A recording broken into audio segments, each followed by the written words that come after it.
जहां सन्नाटा आवाज से भी ज्यादा गूंजता है। एक विशाल आकाशीय नगरी तैर रही है, हमारी आकाशगंगा, जिसे हम मिल्की वे कहते हैं।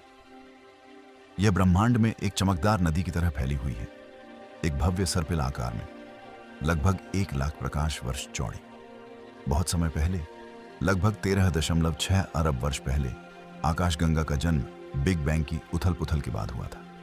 अपनी युवावस्था में यह सितारों और गैस के बादलों का एक उग्र संगम थी, जो टकराकर और विलीन होकर बड़ी और शक्तिशाली बनती गई। समय के साथ इसने अपना सौम्य सर्पिल रूप धारण कर लिया, जैसे कोई नर्तकी नृत्य के बीच में स्थिर हो गई हो।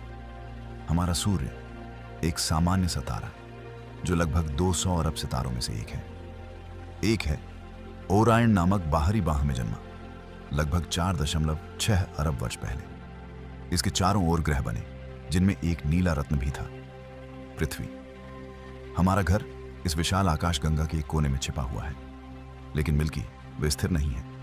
यह हर 23 करोड़ वर्षों में एक बार घूमती है, एक गैलेक्टिक वर्ष पूरा करती है, और इस घूर्णन में सितारे, ग्रह और निहारिकाएं एक ब्रह्मांडीय नृत्य करती हैं, जिसे एक अदृश्य शक्ति डार्क मैटर नियंत्रित करती है। गैलेक्सी के केंद्र में एक महावैश्विक ब्लैक होल सैजिटेरियस AX2 स्थित है, मौन लेकिन अत्यंत शक्तिशाली। यह पूरी आकाशगंगा को अपने गुरुत्वाकर्षण से बांध कर रखता है, जैसे कोई संगीत की धुन सब कुछ एक साथ बांधे रखती हो। लेकिन कहानी यही नहीं रुकती। दूर क्षितिज पर एंड्रोमेडा गैलेक्सी हमारी ओर बढ़ रही है। 4 अरब वर्षों में ये दोनों मिलेंगी, टकराएंगी नहीं बल्कि एक सुंदर संलयन में समाहित होंगी, और एक नई आकाशगंगा का जन्म होगा, एक नई कहानी। हम तो बस तारों की धूल हैं, इस विशाल कथा के छोटे से दर्शक, जो मिल्की वे को रोशनी में अपना महाकाव्य लिखते हुए देख रहे हैं। एक समय की बात है, हमारे विशाल ब्रह्मांड के एक शांत कोने में एक युवा तारों का दीवाना लड़का था, आरो। वो हर रात आसमान के नीचे बैठता, आंखों में जिज्ञासा लिए पूछता, क्या हम इस ब्रह्मांड में अकेले हैं? लेकिन एक रात तारे जड़ी चादर में लिपटा एक अजनबी आया और उससे भी अजीब बात कही, क्या हो अगर ये अकेला ब्रह्मांड ना हो? आरो का मन घूम गया। उसे आकाशगंगाओं और ब्लैक होल्स, समय के मोड़ों और वॉर्मा होल्स की जानकारी थी, लेकिन कई ब्रह्मांड, ये तो कुछ और ही था। अजनबी ने कहा, यह कल्पना नहीं, विज्ञान है।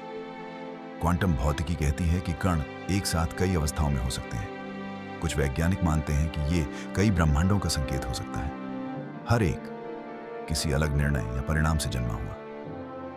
आरो ने कल्पना की, एक दुनिया में वो कभी तारों को देखता ही नहीं, एक और में पृथ्वी बनी ही नहीं, और एक ऐसी भी जहां भौतिकी के नियम इतने पराये हों कि वहां कुछ भी जाना पहचाना ना हो। फिर अजनबी ने कहा, बिग बैंग के बाद हमारा ब्रह्मांड बहुत तेजी से फैला, जैसे गुब्बारा। पर सोचो, अगर ये केवल एक बुलबुला हो और उसके बाहर अनगिनत बुलबुले हों। पर क्या ये सच है? आरो ने पूछा। अजनबी मुस्कुराया, कोई नहीं जानता। हमने आज तक किसी और ब्रह्मांड को नहीं देखा, कम से कम अभी तक नहीं। पर गणित, सिद्धांत और दूर अंतरिक्ष से मिले कुछ अजीब संकेत इस संभावना को जिंदा रखते हैं। ये सबूत नहीं, उम्मीद है। और इतना कहकर अजनबी स्वप्न की तरह गायब हो गया। आरो को तारों के नीचे अकेला छोड़कर उसकी आंखें पहले से भी ज्यादा खुली हुई थी। शायद मल्टीवर्स सच है, शायद नहीं, लेकिन सच्चाई की खोज में आरो ने एक बात समझ ली थी, इस ब्रह्मांड में ऐसे सवाल भरे हैं जो किसी भी उत्तर से ज्यादा जादुई हैं।